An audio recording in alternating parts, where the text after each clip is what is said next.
The punch bowl shattered on the wooden floor of the crowded frat house, red liquid splashing like blood across the shoes of stunned graduates. Max's lips were still pressed against mine, his hand gripping the back of my neck as if anchoring himself in a storm, while the room erupted in whispers and gasps. In that frozen moment, my world flipped. My straight best friend since freshman year had just outed us both in front of everyone we knew, and there was no going back. I pulled away first, my heart hammering like a drum in my chest. "What the hell, Max?" I hissed, wiping my mouth with the back of my hand, though the taste of beer and his chapstick lingered. The party noise dimmed to a buzz, eyes boring into us from all sides. Friends, exes, professors who'd shown up for the fun. Max's face was flushed, his blue eyes wide with a mix of defiance and terror. He'd always been the golden boy. Star quarterback, straight-A student. The one everyone assumed would marry his high school sweetheart and settle into suburban bliss. Me? I was Jamie, the quiet art major who'd come out in sophomore year, navigating the minefield of college life in a mid-sized town in Ohio where acceptance was polite but superficial. We stumbled outside into the humid June night, the campus lights blurring through my shock. "I couldn't hold it in anymore," Max said, his voice cracking. "Watching you with that guy earlier killed me." The guy he meant was just a casual flirt from my design class, nothing serious. But Max's jealousy had been building, I realized now, in stolen glances during study sessions, in the way he'd linger too long when we'd hug goodbye. I'd buried my feelings for him years ago, convinced they were one-sided. Now, here we were on the precipice of something explosive. The next morning, my phone blew up with texts. "Dude, what was that?"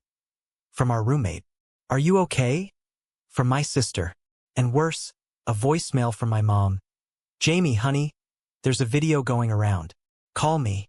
Max showed up at my dorm, bags under his eyes, looking like he hadn't slept. "My parents saw it," he admitted, slumping onto my bed. "Dad's furious. Says it's a phase, that I need to get my head straight." His laugh was bitter. "Straight. Funny, right?" We talked for hours, piecing together how we'd gotten here.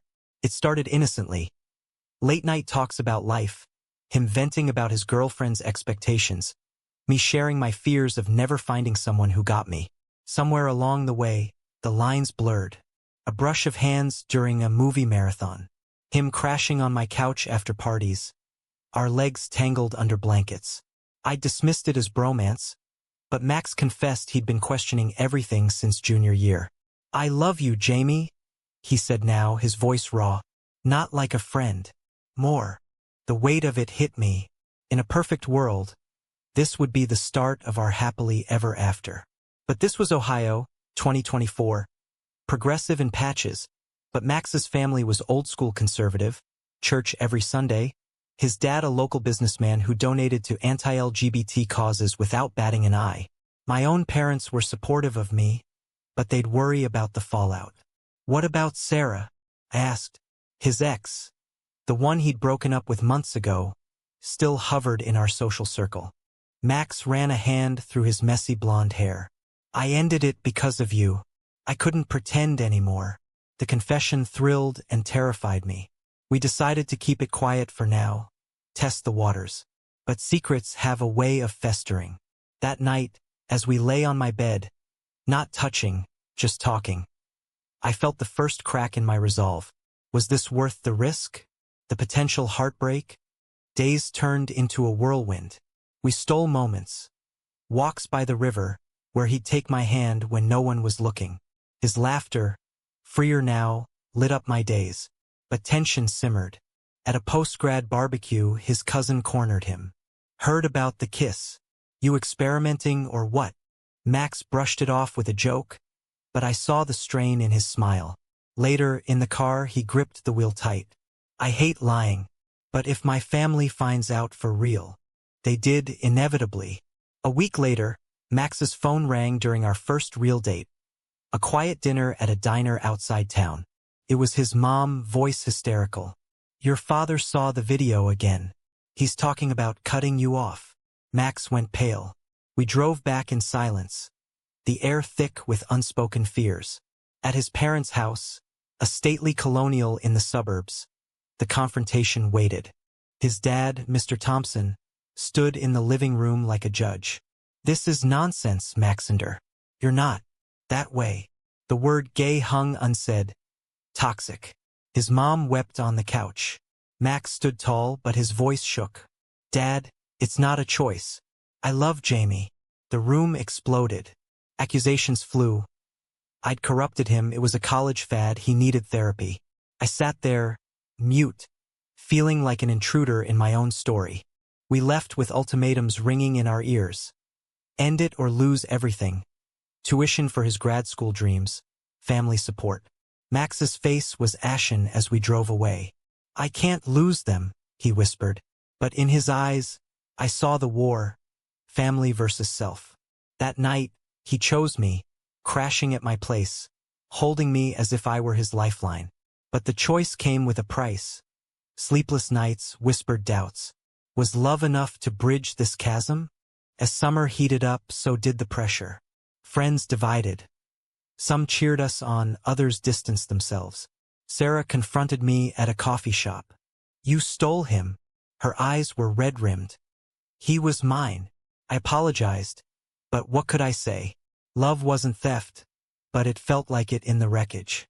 Max started job hunting, determined to stand on his own. But rejection emails piled up, his confidence eroding. "Maybe Dad's right," he muttered one evening, staring at his laptop. "Maybe I'm just confused." The words stabbed. I pushed back. "Don't let them win." But inside, fear gnawed. What if he regretted this? A turning point came at a Pride event in Cleveland. We went anonymously, blending into the crowd. For the first time, Max held my hand publicly, Pride flag draped over his shoulders. "This feels right," he said, grinning. But back home, reality crashed in. His sister called. "Dad's having chest pains. The stress is killing him." Guilt flooded Max's face. "This is my fault." We argued that night, voices rising. "You can't blame yourself for being who you are," I shouted. But he paced, torn. "They're my family, Jamie. Without them." The unspoken hung. Without them, was I enough? The decision loomed. Max met his parents alone, hoping for reconciliation. He returned defeated. "They want me to see a counselor. The kind who fixes this." Rage boiled in me, but he looked broken. "Maybe I should try." "No," I said firmly. "That's conversion therapy. It's abuse." But doubt flickered in his eyes. The seed was planted. The counselor's office smelled like stale coffee and false hope, tucked in a strip mall on the outskirts of town. Max had gone against my pleas, driven by his father's insistence and his own gnawing uncertainty. I waited in the car, scrolling through my phone to distract from the knot in my stomach. When he emerged an hour later, his face was a mask, neutral, unreadable. "How was it?" I asked, starting the engine. He stared out the window. "She said it's common for guys like me. Confusion from close friendships." The words landed like punches. "Guys like you," I echoed, gripping the wheel. He shrugged. "Straight guys who experiment." Anger flared. "Is that what this is? An experiment?" We didn't speak the rest of the drive. At my apartment, the dam broke. "If you're confused, fine. But don't string me along." Tears welled in his eyes. "I'm trying, Jamie. For us." But us felt fragile, like glass under pressure. The sessions continued twice a week. Max grew distant, canceling dates with excuses about work or family. I'd see him at group hangouts, his laughter forced, eyes avoiding mine. One night, he showed up unannounced, reeking of whiskey. "I can't do this," he slurred, collapsing on my couch. "The counselor says I need to cut ties with influences." Influences? Me. I held him as he sobbed, but resentment built. Was I just a phase? A mistake? The next morning, hungover and remorseful, he promised to quit therapy. "I love you. I'll prove it." He called his parents, voice steady. "I'm done with the sessions. This is who I am." The line went dead, his dad hung up. Silence followed, a void where family used to be. Cut off financially, Max moved in with me. My small apartment became our battlefield and sanctuary. We job hunted together, him for entry-level marketing, me freelancing graphic design. Intimacy deepened, not physical but emotional, sharing dreams under covers. But shadows lingered. His phone buzzed with ignored calls from home. Society's barbs came next. At a job interview, Max overheard whispers. "Isn't that the guy from the viral kiss?" The offer never came. Frustration mounted. Why can't people mind their own business? He vented one evening, slamming cabinets. I nodded, but inside, I wondered if he blamed me. A betrayal cut deep. I found texts on his phone, from Sarah. "Miss you. Let's talk." He'd replied, confused. "Need time." My heart shattered. Confronting him, tears streamed. "Are you going back to her?" He denied it vehemently. It was a moment of weakness. I deleted her number. But trust cracked. We patched it, but scars remained. Max threw himself into activism, joining a local LGBT group. "If I'm out, I might as well fight," he said. At meetings, he shone passionate, articulate. I was proud, but envious of his fire. My own coming out had been quieter, less dramatic. Family pressure escalated. His mom showed up at our door, eyes pleading. "Come home, Max. Your father's sorry. We can work through this." He wavered, the pull of blood strong. "Mom, I can't pretend." She left in tears, leaving a check for necessities. He tore it up, defiant. But later, alone, he cried. The turning point was a community event, a panel on family rejection. Max spoke, voice breaking as he shared his story. Applause followed, but so did backlash. Online trolls targeted him. Fag ruining his family. He brushed it off, but I saw the toll, sleepless nights, lost appetite. One evening, over dinner, he dropped a bomb. "I'm thinking of moving to New York. Start fresh." My fork clattered. "Without me." He reached for my hand. "With you. We need a new beginning." Excitement stirred, but fear too. Uprooting everything? Planning consumed us. Savings scraped together, resumes polished. But doubt crept in. My parents visited, supportive but cautious. "Is he committed?" my dad asked. I assured him, but uncertainty nagged. The move hinged on a job offer for Max, a marketing gig in Brooklyn. The interview went well, but waiting was agony. Meanwhile, his sister reached out secretly. "Dad's softening. Misses you." Temptation flickered in Max's eyes. The offer came, accepted. Packing began. A mix of joy and sorrow. Saying goodbye to Ohio felt like shedding skin. But on the eve of departure, crisis struck. Max's dad had a heart attack. Hospital call. "He wants to see you." We rushed back. In the sterile room, Mr. Thompson looked frail. "Son," he whispered. "I was wrong. Come home." Max gripped his hand, torn. Outside, I waited, heart pounding. When he emerged, eyes red, he said, "I have to stay. For now." Betrayal stung. "What about us?" "New York." He hugged me tight. "It's temporary. I'll join you soon." But his voice lacked conviction. I left alone, the drive to New York a blur of tears. Settling into a tiny sublet, I threw myself into work. Calls with Max grew sparse, excuses mounting. Family needs me. Deep down, I knew. Weeks later, the truth surfaced. A mutual friend messaged, "Saw Max with Sarah at the diner." Photos confirmed, hand in hand. My world crumbled. Confrontation via video call. "How could you?" He broke down. "I tried, Jamie. But the pressure. I can't fight anymore." Cowardice, I thought. "You chose them over us." The breakup was messy, accusations flying. "You pushed me out," he yelled.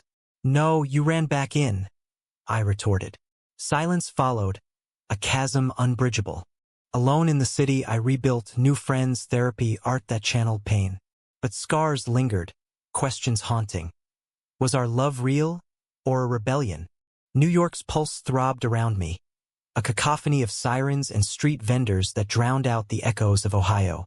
Months had passed since the breakup, and I'd carved a niche in a graphic design firm.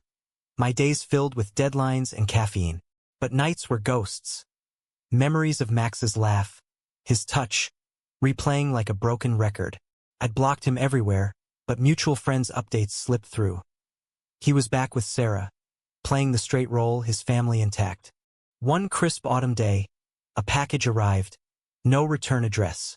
Inside, a sketchbook I'd left behind, filled with drawings of us. A note, "I'm sorry, miss you." My hand trembled. Anger surged, too little, too late. I tossed it in the trash, but fished it out hours later, tears blurring the pages.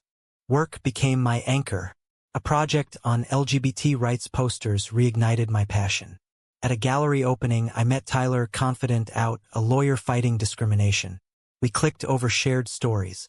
Dates followed, walks in Central Park, debates on politics. He was everything Max wasn't, unapologetic, steady. But comparisons haunted. When Tyler kissed me, I pulled away once, whispering, "Sorry." He understood, patient. "Take your time." Guilt gnawed. Was I using him to forget? News from home trickled in. Max's engagement to Sarah posted online, all smiles. My stomach twisted.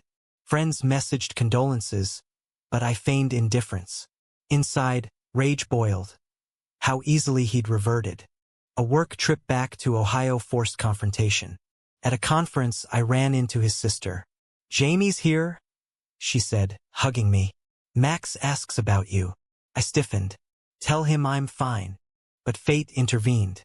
That evening, at a bar, Max appeared, thinner, eyes shadowed. "Jamie." My name on his lips reopened wounds. We talked, awkward at first. "Congrats on the engagement," I said bitterly. He winced. "It's not what you think." Excuses poured. Pressure, fear, regret. I panicked after Dad's heart attack. Thought I could fix everything. Tears glistened. "But I'm miserable." Sympathy flickered, but caution held. "You chose, Max, live with it." He grabbed my arm. "I love you. Still." The words hung electric. We parted unresolved.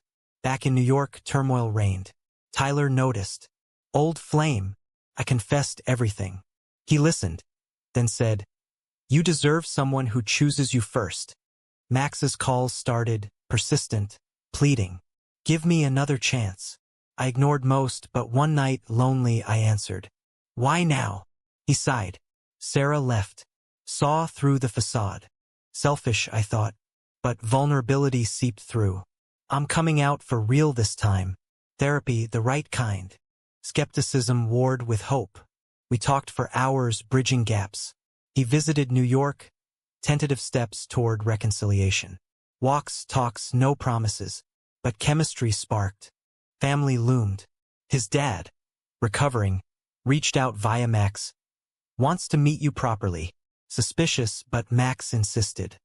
"He's changed." The visit was tense. At their home, Mr. Thompson extended a hand. I was wrong. Fear blinded me.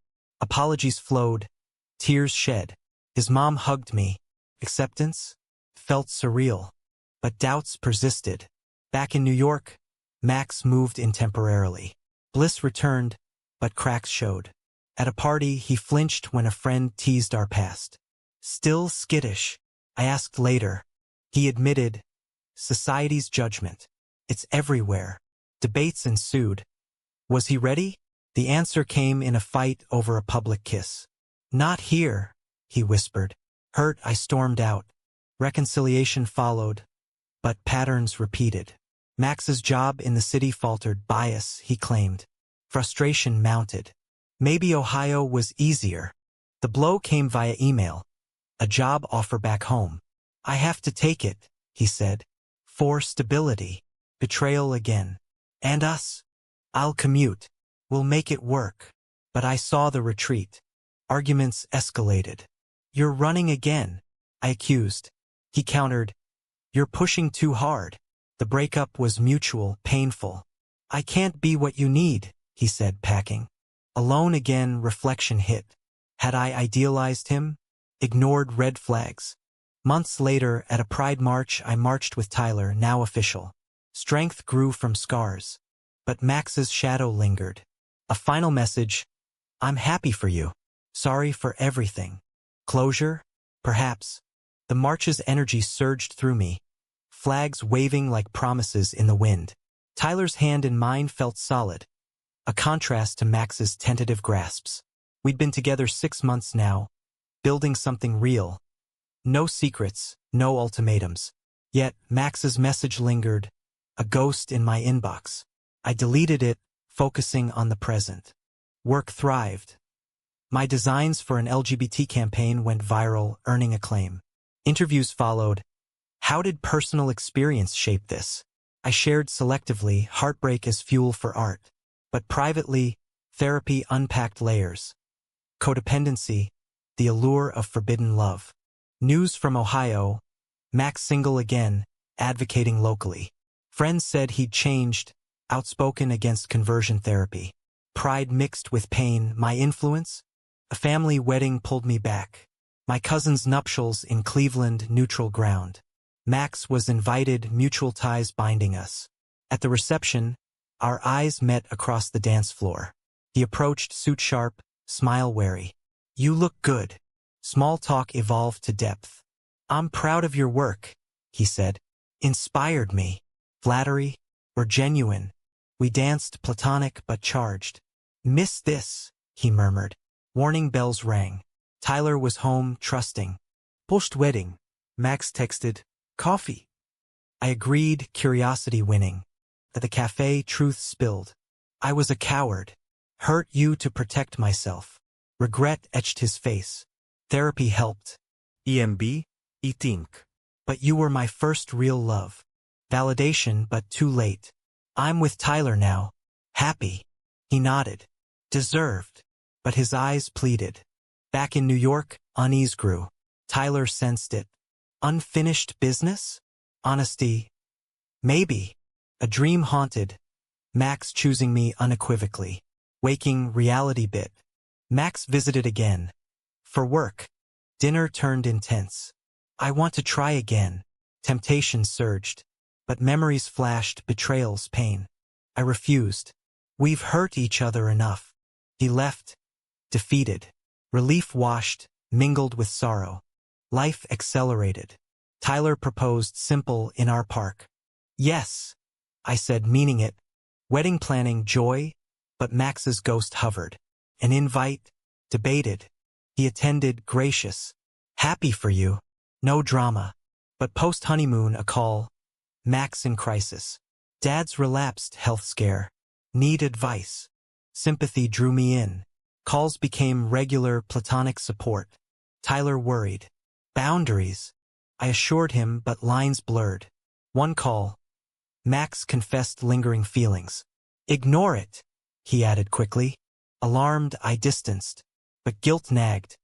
Abandoning a friend? A conference reunited us. Shared panel on coming out. Chemistry onstage sparked. Offstage, tension built. A drink led to confession. I never stopped loving you. I fled, conflicted. Home, I confessed to Tyler. Hurt flashed. Choose. The decision. Cut ties with Max, painful but necessary. Block, delete. Focus on marriage. But questions lingered. Was it right? Years passed. Tyler and I adopted, family complete. Max. Rumors. Settled. Happy. A chance encounter at an event. Older, wiser. Brief chat. No sparks, just closure. Life's choices define us. The adoption party buzzed with laughter. Our son giggling in Tyler's arms as friends toasted our new family. 5 years since the wedding, New York had become home, stable, fulfilling. My art career soared. Books published on resilience through love's trials. Tyler's law firm thrived, fighting for rights we'd once needed. But in quiet moments, Max crossed my mind, not with longing, but reflection. A book tour took me to Ohio. Signing copies, a familiar face appeared. Max, graying at temples, smile genuine. Congrats on everything. We hugged, friendly, no charge. Coffee followed. Updates, he was married to a man, a teacher. Took time, but I got there. His journey mirrored mine. Therapy, activism, family reconciliation. His dad, before passing, had apologized fully. Relief flooded. I'm glad. We parted as friends, past forgiven. Back home, I pondered paths not taken. What if Max had chosen differently? Would we have lasted? Life's tapestry wove on. Our son asked about my book. Is it about you, Daddy? Partly, I said. About choices and their costs. As he grew, I shared edited stories, lessons in authenticity. But society evolved slowly. News of setbacks, laws rolled back, reminded me of struggles. At a rally, I spoke. Love demands courage. Betrayal teaches strength. Echoes of Max in my words. In the end, happiness was hard-won, paid in tears and trials. Was it worth it? The heartbreaks, the doubts? One question lingers. In the face of societal pressure and family ties, is denying one's true self ever the right choice?